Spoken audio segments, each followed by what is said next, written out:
Ça a repris tout près de 14 mois d'enquête, le temps de colliger l'ensemble des informations provenant des rapports d'experts, mais aussi des éléments recueillis par les enquêteurs pour arriver hier à l'arrestation de 2 individus.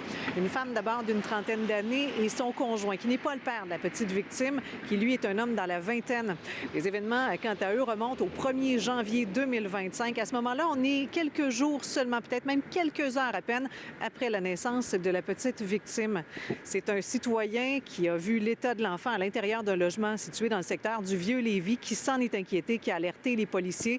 Et si on ne connaît pas les circonstances qui ont amené cette personne à l'intérieur du logement, bien, ce qu'on sait, c'est que sans l'intervention extrêmement rapide des policiers et des ambulanciers, l'enfant n'aurait pas survécu. Suite à l'arrivée rapide des policiers, on a pu trouver un nouveau-né, justement, qui était dans un état d'hypothermie. Il y avait un teint mauve également.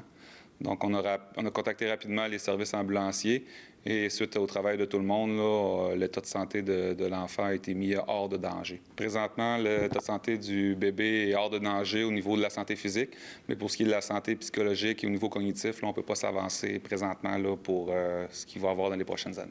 C'est donc une situation tragique à laquelle les services d'urgence ont été confrontés. Quand même assez rare, là. C'est pas des dossiers qu'on traite fréquemment à Lévis, et heureusement, là, parce que quand on parle de jeunes enfants, là, bien, ça implique toutes sortes d'émotions au niveau des patrouilleurs et tous les partenaires qui sont impliqués. Les 2 individus qu'on ne peut nommer pour protéger l'identité de l'enfant n'auraient pas d'antécédents judiciaires.